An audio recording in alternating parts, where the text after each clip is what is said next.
India മുന്നണിയുടെ ശക്തി പ്രകടനമായി ഭാരത് ജോഡോ ന്യായ് യാത്രയുടെ സമാപന സമ്മേളനം മുംബൈ ശിവാജി പാർക്കിൽ നടന്ന പരിപാടിയിൽ എം കെ സ്റ്റാലിൻ, ഉദ്ധവ് താക്കറെ, ശരത് പവാർ, സാദിഖ് അലി ശിഹാബ് തങ്ങൾ ഉൾപ്പെടെയുള്ള പ്രതിപക്ഷ നേതാക്കൾ പങ്കെടുത്തു. വയനാട്ടിൽ രാഹുൽ ഗാന്ധി മത്സരിക്കുന്നതിനെ ചൊല്ലി ഇടതു പാർട്ടികൾ റാലിയിൽ നിന്ന് വിട്ടുനിന്നു.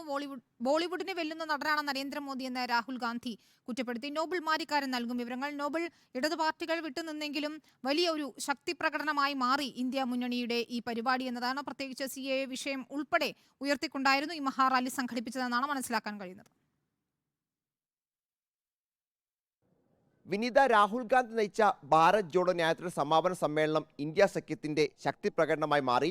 10,000-കണക്കിന് പ്രവർത്തകരാണ് മുംബൈ ശിവാജി സ്റ്റേഡിയത്തിലേക്ക് ഒഴുകിയെത്തിയത്. പ്രതിപക്ഷ നേതാക്കളുടെ വലിയ നിര വേദിയിൽ ഉണ്ടായിരുന്നു എന്നും എടുത്തു പറയേണ്ടതാണ്. തമിഴ്നാട് മുഖ്യമന്ത്രി MK സ്റ്റാലിൻ, ജാർഖണ്ഡ് മുഖ്യമന്ത്രി ചമ്പൈ സോറൻ, മെഹബൂബ മുഫ്തി, ഫറൂഖ് അബ്ദുള്ള, NCP അധ്യക്ഷൻ ശരത് പവാർ, ഉദ്ധവ് താക്കറെ, തേജസ്വി യാദവ് അടക്കമുള്ള പ്രതിപക്ഷത്തെ പ്രധാന നേതാക്കൾ എല്ലാം ഇന്ന് രൂക്ഷ വിമർശനമാണ് BJPക്ക് എതിരെ നടത്തിയത്.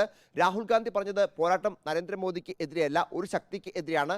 നരേന്ദ്രമോദി ആ ശക്തിയുടെ മുഖംമൂടിയാണ് എന്നാണ് രാഹുൽ ഗാന്ധി വിമർശിച്ചത്. അതോടൊപ്പം തന്നെ പ്രതിപക്ഷ പാർട്ടി നേതാക്കൾ പാർട്ടി വിടുന്നത് പേടിച്ചിട്ടാണ് എന്നും രാഹുൽ ഗാന്ധി വ്യക്തമാക്കി. അത്തരത്തിൽ അന്വേഷണ ഏജൻസികൾ ഉൾപ്പെടെ ദുരുപയോഗം ചെയ്യുകയാണ് എന്ന് രാഹുൽ വിമർശിച്ചു. നരേന്ദ്രമോദി भाइयों और बहनों सिर्फ मास्क है, मुखौटा है, जैसे ये बॉलीवुड के एक्टर हैं उनको रोल दिया गया है. ന്യായയാത്രയുടെ സമാപന സമ്മേളനം ലോക്സഭാ തെരഞ്ഞെടുപ്പിന് മുൻപുള്ള ശക്തിപ്രകടനമാണ് എന്ന് കോൺഗ്രസ് പറയുമ്പോഴും ഇടതുപക്ഷ പാർട്ടികൾ അതിൽ പങ്കെടുത്തില്ല എന്ന് ഏറ്റവും പ്രധാനപ്പെട്ടതാണ്. CPM general secretary Sitaram Yechury, CPI general secretary D രാജ എന്നിവർ വിട്ടുനിന്നു. വയനാട്ടിൽ രാഹുൽ ഗാന്ധിയുടെ സ്ഥാനാർത്ഥിത്വമാണ് പ്രധാനമായും ഇടതു പാർട്ടികളെ ചൊടിപ്പിച്ചത്. അതോടൊപ്പം തന്നെ KC വേണുഗോപാൽ കേരളത്തിൽ മത്സരിച്ചതും ഒരു കാരണമായി മാറി. പല സംസ്ഥാനങ്ങളിലും സീറ്റ് വിഭജനത്തിൽ വേണ്ട പരിഗണന ഇടതു പാർട്ടികൾക്ക് ലഭിക്കാത്തതും ഈ അതൃപ്തിക്ക് കാരണമാണ്. ശരി, അത് തന്നെയാണ് ഇടത് നേതാക്കളുടെ അതൃപ്തിക്ക്, ഇടത് പാർട്ടികളുടെ അതൃപ്തിക്ക് കാരണമായത്. നോബൽ മാരിക്കാരനാണ് വിവരങ്ങൾ നൽകിയത്.